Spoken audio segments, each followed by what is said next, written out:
허락하신 하나님의 말씀은 예레미야서 22장 1절로 12절까지 말씀입니다.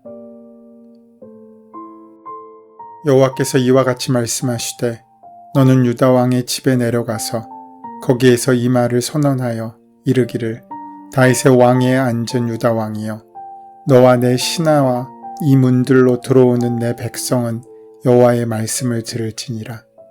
여호와께서 이와 같이 말씀하시되 너희가 정의와 공의를 행하여 탈취당한 자를 압박하는 자의 손에서 건지고 이방인과 고아와 과부를 압제하거나 학대하지 말며 이곳에서 무죄한 피를 흘리지 말라. 너희가 참으로 이 말을 준행하면 다윗의 왕위에 앉을 왕들과 신하들과 백성이 병거와 말을 타고 이 집 문으로 들어오게 되리라. 그러나 너희가 이 말을 듣지 아니하면 내가 나를 두고 맹세하노니 이 집이 황폐하리라. 여호와의 말씀이니라. 여호와께서 유다 왕의 집에 대하여 이와 같이 말씀하시니라. 내가 내게 길르앗 같고 레바논의 머리이나 내가 반드시 너로 광야와 주민이 없는 성읍을 만들 것이라. 내가 너를 파멸할 자를 준비하리니 그들이 각기 손에 무기를 가지고 내 아름다운 백향목을 찍어 불에 던지리라. 여러 민족들이 이 성읍으로 지나가며 서로 말하기를 여호와가 이 큰 성읍에 이같이 행함은 어찌 됨인고 하겠고 그들이 대답하기는 이는 그들이 자기 하나님 여호와의 언약을 버리고 다른 신들에게 절하고 그를 섬긴 까닭이라 하셨다 할지니라. 너희는 죽은 자를 위하여 울지 말며 그를 위하여 애통하지 말고 잡혀간 자를 위하여 슬피 울라. 그는 다시 돌아와 그 고국을 보지 못할 것임이라. 여호와께서 유다 왕 요시아의 아들 곧 그의 아버지 요시아를 이어 왕이 되었다가 이곳에서 나간 살룸에 대하여 이와 같이 말씀하시니라. 그가 이곳으로 다시 돌아오지 못하고 잡혀간 곳에서 그가 거기서 죽으리니 이 땅을 다시 보지 못하리라. 예레미야서 22장의 말씀은 21장에 이어서 유다 왕들과 남유다에 관한 심판의 메시지를 선포하고 있습니다. 오늘 본문에서 하나님께서는 유다 백성을 죄악과 우상, 죽음으로 인도하는 왕들의 책임에 대하여 엄중히 묻고 계시며 그들의 심판을 예언하십니다. 유다 왕가를 향한 하나님의 메시지는 매우 선명하였습니다. 정의와 공의를 행하면 다윗의 왕위에 오를 왕들이 계속 이어지고 나라가 강해질 것이요 그렇지 않고 힘의 논리와 세상의 풍조를 따라가 약자들에 대한 착취와 학대가 이어진다면 유다 왕가는 몰락할 것이라는 경고였습니다. 한 나라를 다스리는 왕들은 자신의 위치에서 하나님의 백성을 생명의 길로 인도하여만 했습니다. 그러나 그들은 자신들의 책임을 다하지 않았습니다. 유다 왕가는 실상 정의와 공의를 행하지 못했고 오히려 세상과 똑같은 힘의 논리로 백성들의 권리와 재산을 탈취하였습니다. 그들은 이집트와 바벨론이라는 열강의 두려움 앞에서 죄악과 우상으로 죽어가는 하나님의 백성들을 뒤로한 채 그저 자신의 목숨만을 부지하려고 그 모든 상황 가운데 자신의 책임을 다하지 않고 도망쳤습니다.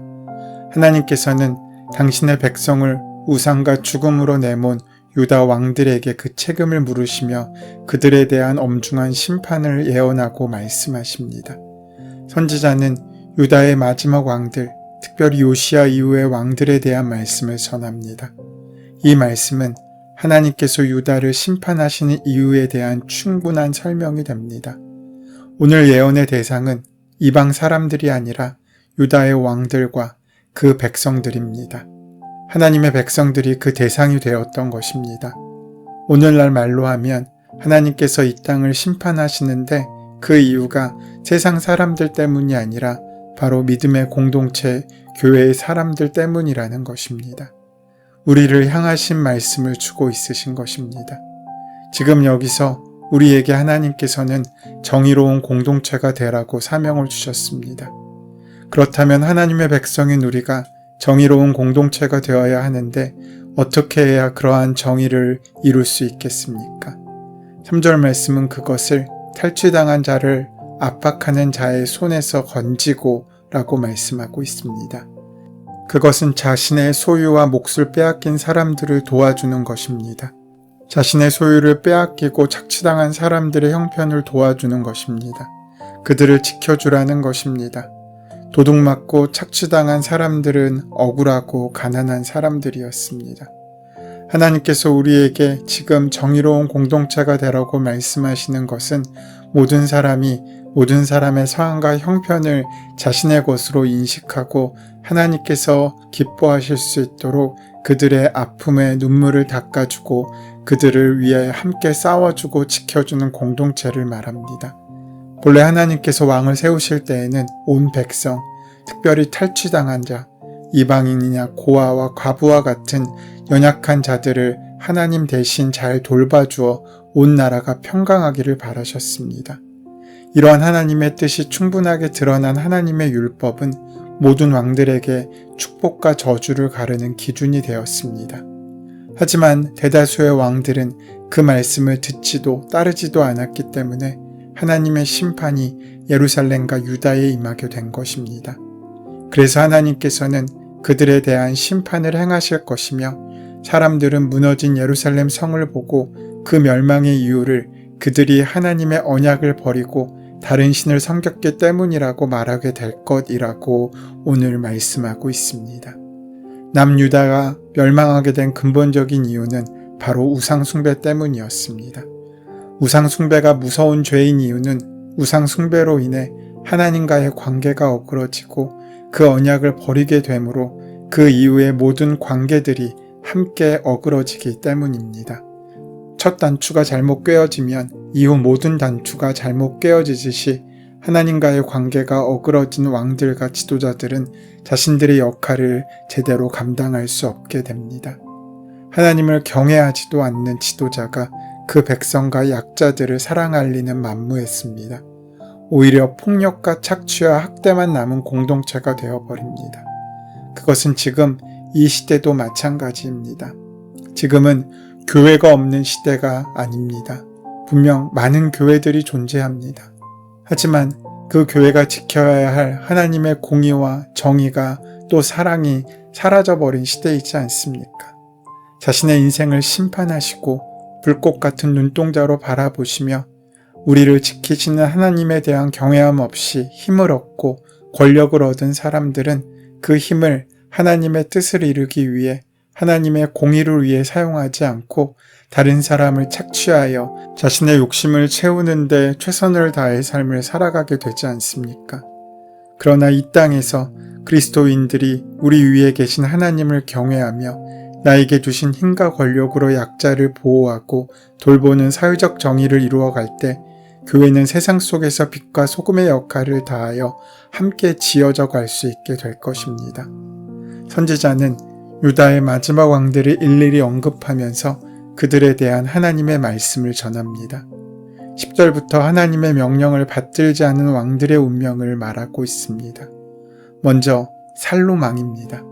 여호아스라고도 알려진 살룸은 아버지 요시야 임금의 뒤를 이어 왕위에 오른 사람입니다. 요시야 왕은 유대 왕들 중에서 복이 드문 선한 왕이었습니다. 그는 종교개혁을 통해 이스라엘을 변혁시키고자 노력했던 인물입니다.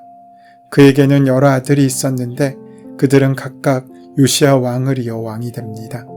그런데 그들 모두 아버지와는 달리 하나님의 말씀에서 먼 삶을 살았습니다.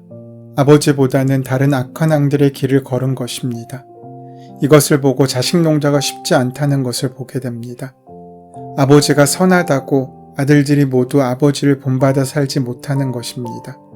성경에는 위대한 아버지 밑에 다른 길로 가는 자식들의 모습이 종종 등장합니다. 물론 꼭 아버지의 자녀 교육 탓만은 아닐 수도 있습니다. 오히려 세상 권력과 권세의 힘이 모든 것을 압도하는 것일 수도 있습니다. 세상의 권력 앞에서 가정교육이 힘을 쓰지 못하는지도 모릅니다. 그리고 그 권력은 앞서 권력을 휘두르며 자기 마음대로 사는 왕들의 전철을 밟게 만듭니다. 돈, 권력, 명예 등이 쉽게 다루어지는 것이 아니라는 사실을 우리는 기억해야 합니다. 살롬은 요시야 왕의 네 번째 아들로 애굽과 싸우다 전사한 아버지 요시야의 반애굽, 친바벨론 정책을 견지했기 때문에 첫째 아들이 아님에도 불구하고 아버지의 뒤를 이어 왕이 되었습니다. 하지만 여호아스에 대한 성경의 평가는 그를 악한 왕이라고 기록하고 있습니다. 그는 남유다에서 3개월 정도 통치하다가 애굽으로 끌려가는 수모를 겪게 됩니다. 그는 애굽의 바로인 느고에 의해 3개월 만에 폐위되고 애굽으로 붙잡혀가고 맙니다. 선지자는 죽은 자를 위해 울지 말고 사로잡혀간 자를 위해 슬피 울라고 하는데, 이는 죽은 요시야 왕 때문에 안타까워 울지 말고 애굽으로 붙잡혀간 살롬을 위해 울라는 말입니다. 왜냐하면 그는 고국으로 돌아오지 못하고 거기서 죽을 것이기 때문입니다. 요시야 왕의 아들들은 모두 외국으로 끌려가는 수모를 당합니다. 요시야의 뒤를 이은 여호아스는 애굽으로 끌려가 죽임을 당하게 됩니다. 예수님께서 예루살렘의 딸들을 향하여 나를 위해 울지 말고 너희와 너희 자녀를 위하여 울라고 말씀하신 것처럼 죽은 요시야 왕이 문제가 아니라 끌려간 샬롬 왕이 당할 심판에 대하여 애통하라고 말씀하고 있으신 것입니다. 이는 임박한 하나님의 심판이 얼마나 두려운 것인지를 경고하고 있습니다.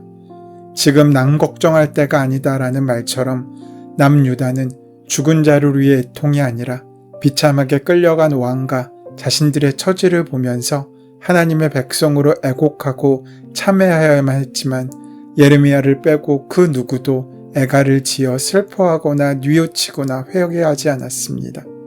이러한 무지한 모습이 우리에게 없는지 우리는 우리의 삶을 돌아보아야 합니다. 다른 사람, 다른 공동체의 문제를 보고 애통하기 전에 먼저 우리 자신과 가정과 공동체의 무너진 부분을 바라보고 애통할 수 있는 깨어있음이 필요합니다. 그는 유다 왕으로 자신의 책임을 다하지 않았습니다. 그는 한 나라를 다스리는 왕의 위치에서 정직히 행하여야만 했으며 유다 백성을 옳은 길로 인도하여야만 했지만 그 책임을 다하지 않은 채 하나님의 말씀에 귀를 닫았습니다. 우리 하나님은 정의로우신 하나님이십니다. 그래서 우리가 공평과 정의로 행하기를 원하십니다. 공평과 정의로 행한다는 것은 바르게 사는 것 정도가 아니라 보다 적극적인 의미로 해석되어야 합니다. 무엇이 공평과 정의로 행하는 것이겠습니까? 힘없고 약하고 어려운 사람을 돕는 것이 바로 공평과 정의로 행하는 것입니다. 어느 시대에나 어려움을 당하는 사람들이 있습니다. 신앙인들은 이러한 사람들의 이웃이 되도록 노력해야 합니다. 그것이 하나님께서 우리에게 원하시는 우리의 사명입니다. 내가 무엇인가 도울 수 있는 점이 있고 힘이 있다는 것은 그것을 활용해서 어려운 사람을 도우라는 하나님의 뜻으로 알아야 합니다. 그렇게 살면 돕는 사람이나 도움을 받는 사람이나 모두 복을 받게 됩니다. 이러한 정신이 있는 사회와 그런 나라가 복을 받는 사회와 나라가 됩니다. 그런 의미에서 공평과 정의는 최고의 국력이라고 말할 수 있습니다. 역사를 살펴보면 나라가 왜 망하는지 알 수 있습니다. 나라가 망하는 이유는 경제력이 약하고 군사력이 약한 것보다 공평과 정의가 사라졌기 때문입니다. 소돔과 고모라가 경제력이나 군사력이 없어서 망한 것이 아닙니다. 그들은 하나님을 경외하며 하나님의 뜻을 따라 살기로 애쓴 의인 10명이 없었기 때문에 망한 것입니다. 나라의 도덕과 양심과 윤리가 무너지면 싸움도 못해보고 무너집니다. 그래서 식민지를 지배하는 나라들은 한결같이 지배를 받는 나라 사람들에게 타락 정책을 폈습니다. 그러므로 도덕과 윤리와 공평과 정의가 공동체를 지켜주는 최상의 힘인 것입니다. 우리는 완벽하게는 못해도 그렇게 살기 위해 애쓰고 노력한다면 하나님께서는 그런 우리의 노력을 기뻐하시고 나의 잘못된 모습으로 인한 시름을 다 잊으시고 큰 축복의 문을 여실 것입니다. 자식이 조금만 자라면 부모는 그렇게 기분이 좋아 자랑을 합니다. 부모에게 있어서 자식은 소중한 존재이기 때문입니다. 그런데 하나님도 마찬가지십니다. 하나님도 자식 자랑을 대단히 좋아하십니다. 그래서 우리가 하나님의 뜻대로 산다면 참으로 기뻐하십니다. 그리고 하나님의 기쁨은 곧 우리의 축복으로 이어지게 됩니다. 하나님의 기쁨과 자랑거리가 되어 큰 축복의 은혜를 받는 우리가 되는 복된 하루가 되시기를 소원하고 축원합니다. 은혜의 주님, 우리에게 맡겨주시고 세워주신 귀한 자리에서 하나님을 온전히 경외하고 맡기신 사명에 대한 책임을 다하여서 나만을 위한 삶이 아니라 하나님과 이웃과 함께 지어져가는 복된 삶을 살 수 있도록 인도하여 주시옵소서. 예수님의 이름으로 기도드립니다. 아멘. 이제 오늘 이 아침 우리에게 허락하신 묵상의 말씀이 이제 나에게 주신 하나님의 음성으로 만나지기 위하여 본문의 말씀을 깊이 묵상하시고 함께 기도하는 시간 가지도록 하겠습니다. 함께 기도합니다.